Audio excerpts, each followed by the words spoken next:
chosen one. Block your focus on my voice right now. That pressure in your stomach, the one that makes you doubt if your time will ever come. Release it. I know the last few days have felt like a holding pattern, like you're waiting for the other shoe to drop, or for a door to finally open that has remained shut for too long. Maybe you saw an email notification flash on your screen yesterday morning, felt your heart race, only to find it was something mundane. Or perhaps you've been having vivid dreams this week, dreams about conversations and opportunities that felt so real you woke up confused when they weren't your reality. You feel this deep anticipation mixed with a fear that it's all just another false alarm. The enemy is deploying distraction and doubt right now for one critical reason. He knows the offer that's about to land. In the next 72 hours, everything shifts. The waiting, the wondering, the feeling of being overlooked. But listen closely, because this is critical. It's not luck. It's the harvest of your relentless faith, the fruit of the seeds you refuse to stop planting, even when no one else saw your garden. Think back to that moment last month when you watched someone else get the promotion you thought was yours. Or that conversation where your ideas were dismissed, your value minimized. You felt overlooked, even betrayed. But in the spiritual realm, that wasn't a rejection. That was the hand of God clearing the path, preparing you for something far greater. You didn't lose your chance.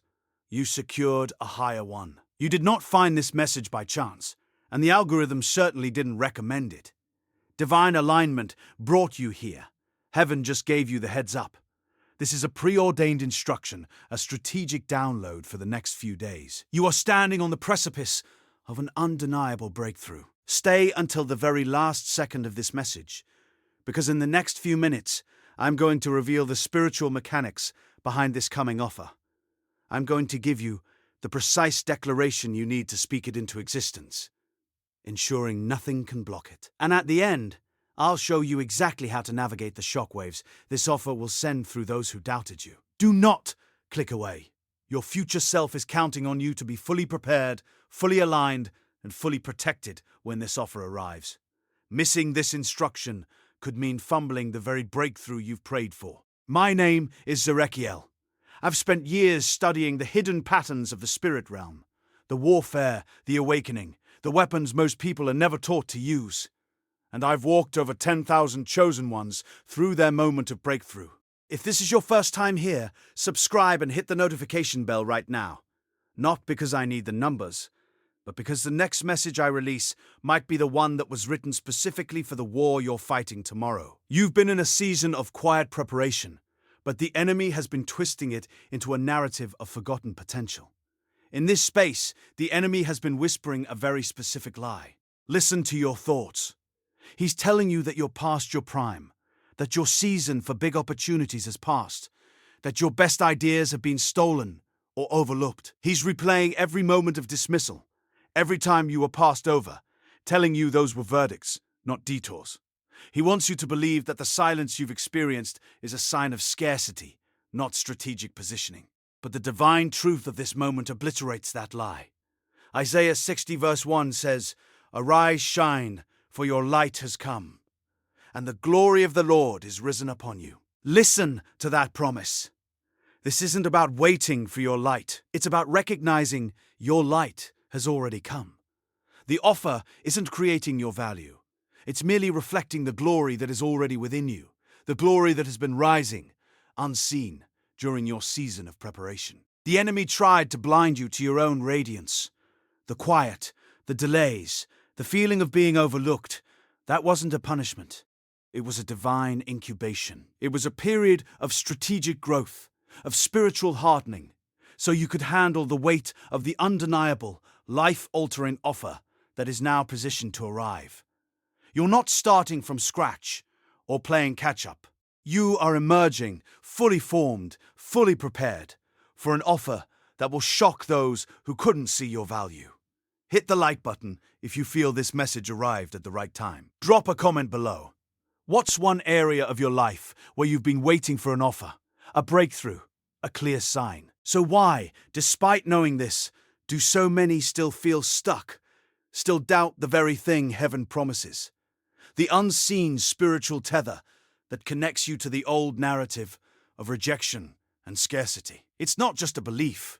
It's an energetic agreement your spirit unknowingly holds with past patterns.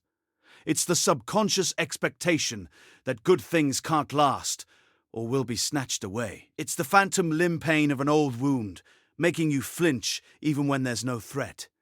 You're not battling new doubt as much as you're still carrying the residue of old disappointments, allowing them to subtly distort your reception of new blessings. Think of the Israelites at the border of the Promised Land. God promised it. They saw it. But their inner narrative of wandering and defeat, forged in Egypt and the wilderness, stopped them. They saw giants, not God's promise. They saw what they had been, not what they were called to be. This isn't just about faith. It's about unlearning the expectation of lack, of the shoe always dropping. What you just heard wasn't entertainment. It was confirmation. And if you're ready to go deeper, the Chosen One's mantle will show you exactly why God separated you before birth, why the attacks came so early, and what He's unlocking in this season. Code by code, until you're walking the life He already wrote over you. The link is waiting in the first pinned comment, but not for long. So, the first thing we must do is consciously revoke that old agreement. This isn't a passive wish. It's a defiant declaration of your spiritual autonomy. You must speak it aloud, severing the energetic ties to every lie that ever told you weren't enough, weren't chosen, weren't worthy. This is the power of your spoken word, aligning your internal reality with divine truth. Think of Joshua and Caleb, who chose to speak life over the Promised Land, even when 10 others spoke death. Their words didn't just express their faith, they literally changed their trajectory. But merely revoking the old isn't enough to build the new. You must then actively identify the root fear that has been masquerading as caution or wisdom. Look beyond the superficial doubt to the core fear. Perhaps it's the fear of failure, or sometimes, even more insidiously, the fear of success and the unknown demands it will bring. The enemy weaponizes your deepest insecurities, using them as a shield against your breakthrough.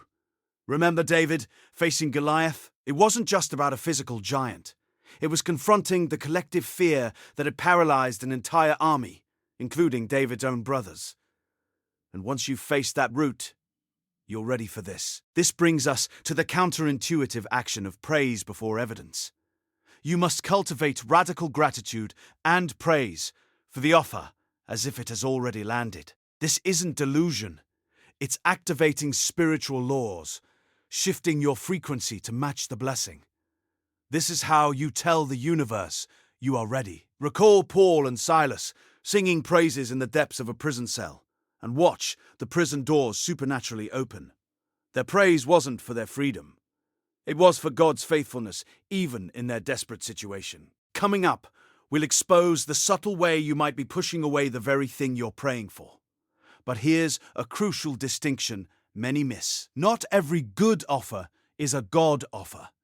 Discernment isn't just about what feels good in the moment, but what aligns with your deepest, divinely appointed calling. The enemy also sends counterfeit opportunities, shiny, appealing, but ultimately designed to distract or derail you from your true path. Consider Jesus' temptations in the wilderness, seemingly good offers from the adversary, but each meticulously crafted to thwart his true purpose. And once that clicks, you'll see why this next point is absolutely non-negotiable. You must activate your internal compass through sacred quiet.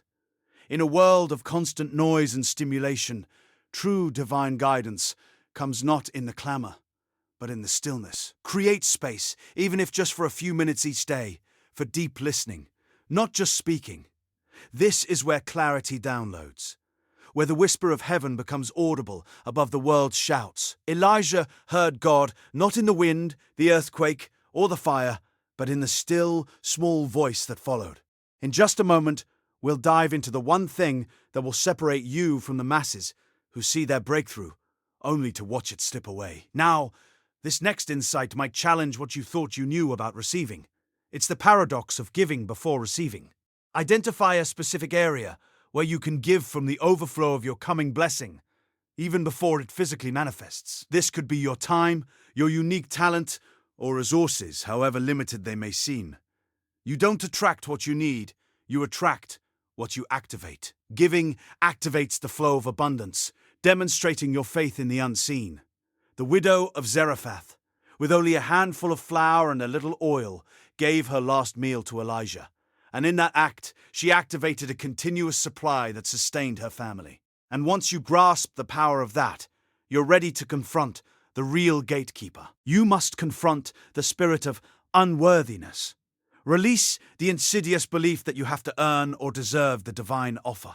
God's blessings are by grace, not by your merit or struggle. This sense of unworthiness, ironically, is often a subtle form of pride, believing you know what you do or don't deserve from an infinite creator. The prodigal son felt unworthy of sonship, ready to be a mere servant. But his father, seeing his return, immediately restored his full identity, without a single question of his past. But let me challenge you with something deeper. It's the audacity of your asking. Dare to ask for more than you think you deserve, for more than you can possibly imagine. Your prayers must align with God's bigness, not your human limitations.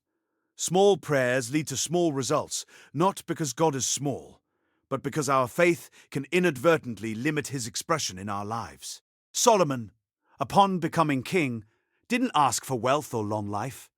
He asked for wisdom to govern God's people. God was so pleased with his audacious, kingdom-focused request that he gave him everything else too. And yet, there's something beneath even that audacity. This brings us into the confrontation zone, the subtle comfort of the familiar struggle. Recognize and dislodge the unconscious attachment you might have developed to the known pain, even if it's excruciating. Sometimes, the greatest block isn't fear of failure. It's the fear of the unknown demands that success will bring. It's the Israelites longing for the leeks and onions of Egypt, even in their freedom, because the wilderness, for all its promise, was uncertain and unfamiliar. This brings us to the real turning point, and it's likely not what you expect. The perfect timing illusion. You see, divine timing often feels inconvenient, disruptive, or even impossible from a human perspective. Your delay wasn't about God waiting for you to be ready, but for the world around you to be ready for the impact of your breakthrough. Think of Moses' calling at the burning bush. He was 80, felt too old, too incapable. It was God's timing for Egypt, not Moses' readiness. And here's the part no one wants to hear. The hidden truth that will unlock everything. The real block is your reluctance to inconvenience others. You must be prepared for this offer to disrupt your current comfort zones, and even displease those who benefited from your smaller, less impactful version. Your breakthrough will create ripples, and not everyone will celebrate.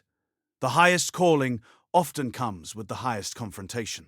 Jesus himself, whose ministry disrupted religious systems, challenged comfort zones, and ultimately led to his crucifixion, not just universal celebration. Your offer is less about what you gain and more about what you are called to unleash into the world.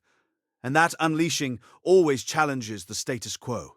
Tonight, before you sleep, or even right now as you listen, place your hand over your heart and speak this over yourself with conviction. I am worthy of every blessing God has for me. I release every old agreement of lack, every narrative of rejection, every fear disguised as logic. I revoke my consent to smallness. I declare that the offer heaven prepared for me is landing now. I activate my discernment to receive only what aligns with my highest purpose. I praise you, divine source, for the breakthrough that is already mine.